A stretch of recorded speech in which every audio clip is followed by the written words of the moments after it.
Hey guys, I'm DamesEase. Welcome to the Omnic recap. We are a little over a week away from Overwatch though, which is going to be a huge step forward in what has been almost a 3-year wait. I mean, for me personally, the actual release will be when they add the PvE content. And the fact that Blizzard is labeling the release an early access kinda tells me that they agree. But that is something for a future video. The past few months or even years have learned me a lot about Blizzard. I have been following this company for decades now. I started playing their games way before Overwatch or even World of Warcraft were released. And the company always had a special place in my heart. Not only because of the awesome games they make, but also and mainly because of the people behind those games. Before we got an actual look at the team, I liked the company. Once people like Mike Morhaime or Chris Madsen, Samwise Didier started stepping into the limelight, they just won me over completely. These guys were just like me. Kinda. I used to watch every BlizzCon through the virtual ticket, hoping that one day I might make it over there and experience the event for myself. Something I actually got to do twice now, thanks to me starting the Omnic post. And I hope to do it again. That first BlizzCon I got to do, which wasn't that long ago, it was 2018, was a mind-blowing experience. It solidified a lot of my beliefs in the company and in the community, but there were some cracks. Now those were cracks I personally didn't notice because I was so overwhelmed by the experience. But looking back now, I realized that there were some signs. The year after, in 2019, those signs were rather obvious. Mere weeks before BlizzCon, the whole Hong Kong BlizzCon controversy had dropped, and the echo of that scandal still roamed the halls as they announced Overwatch 2, Shadowlands and Diablo 4. But I'm running ahead a little bit. Way before all of these scandals, Blizzard was an inspirational company, a game developer that a lot of people wanted to work for. They were a group of friends that ended up making the most successful games in the game industry ever. They have some titles that at least everybody has heard about, that made it into mainstream media, that made it into the news. But somehow, in the way they presented themselves, they remained that little band of geeks. They liked games, metal and D&D, just like me. Well, I don't play D&D. I'm not allowed to play D&D. But that's something for another channel. And even as they grew, they tried to maintain that atmosphere. They built their company values around it. From the outside, it looked like what a game company should look like. A lot of fun, which a lot of the other companies weren't. And of course, they had their issues. They weren't perfect. Their communication skills have always been a bit of a problem. And they tend to do a lot of work behind closed doors, perched in their ivory tower, just to release a beta months before release, which is risky. But in the end, they got away with it. Mainly because they had and still have a lot of talented people working there. They did attract a lot of top tier talent by being the best employer in the industry. But it seems that behind those closed doors, things were different. Now, I do think that the experience of working at Blizzard would kind of depend on where you were working exactly and during what time. But the things that came to light in July 2020 showed us that a toxic culture was slowly cultivating within the company. But to be honest, that is something that happens in a lot of these bigger companies. Sadly,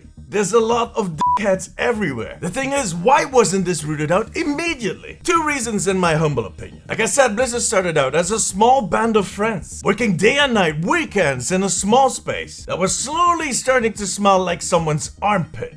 Eating pizza, drinking beers, having a lot of laughs. Basically the dream. But within 10 years, that small group of people grew into a company with thousands of employees all over the world. That type of rapid growth always comes at a cost. The people that were eating the 3-day-old pizza needed to become managers. And they most likely did the best they could. But sadly, that isn't always enough. Things happen. The second reason is Activision Blizzard. Through a few different takeovers, Activision and Blizzard ended up under the same holding called Activision Blizzard. Now, Activision is a completely different company, especially culturally. And Mike Morhaime was a completely different manager than Bobby Kotick.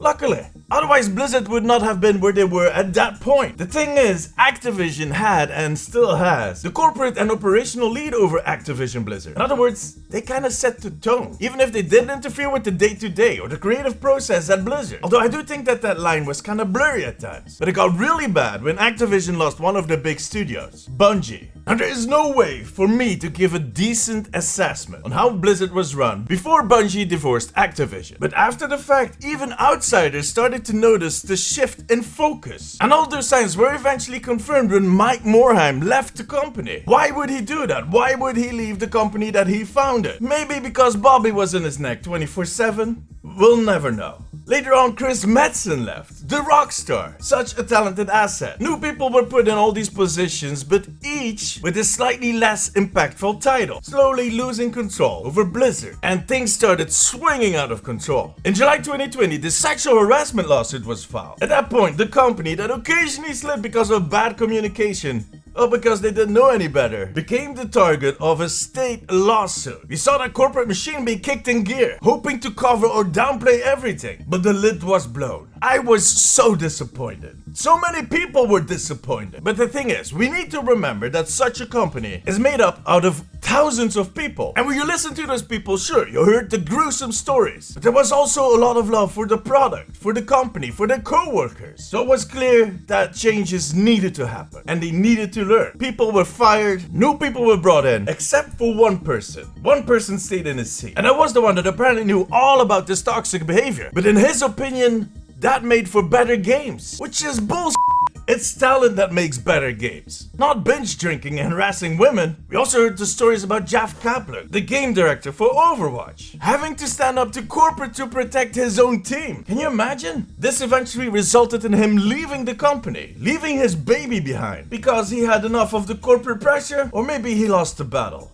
Again, we'll never know. But soon after, more talent fled the company. Michael Chu, for instance, Chaco Sony, and recently we learned that Geoff Goodman, the lead hero designer for Overwatch, has left the company. So are things still so bad at Blizzard? I have no idea. It has been rather quiet on that front. As you know, Microsoft did an offer on Activision Blizzard a year ago. And apart from the occasional update on who was fired or some new procedures they put in place, it is quiet on the human resources front at Blizzard. But I do think that a lot of these people were also just tired, and others might not have been on board with the direction that the team wanted to take the game. On top of that, and I think this is really important, Blizzard also lost that aura of best employer. So other gaming companies, other gaming developers are throwing some serious money at some of those talented Blizzard employees. And at this point, who can blame them to take the money and try something new? Actually, Mike Morhaime might be one of those people throwing money with his new company, Dreamhaven. I still think that that is where Geoff Kaplan is going to end up, and he might bring Michael Chu and Geoff Goodman at some point. But I digress. All these events, everything that happened in the last 2 years and especially in the last few months, resulted in a new Blizzard. Not the Blizzard I got to know all those years ago. They're basically a game developer like any other. I mean, I'll always have a soft spot for them and I still love their games. But I have accepted that that band of friends from 30 years ago is gone. And that their legacy is just a very typical corporation now. One that needs work. And soon they'll be part of an even bigger corporation. And possibly an even more typical corporation that also needs work. So it is safe to say that Blizzard will never go back to that old status, no matter how much they try. Those days,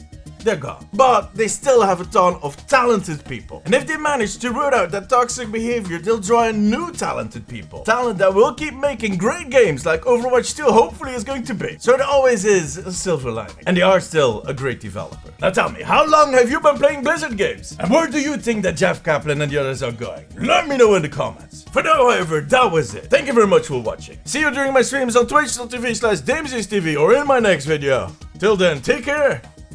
Bye bye.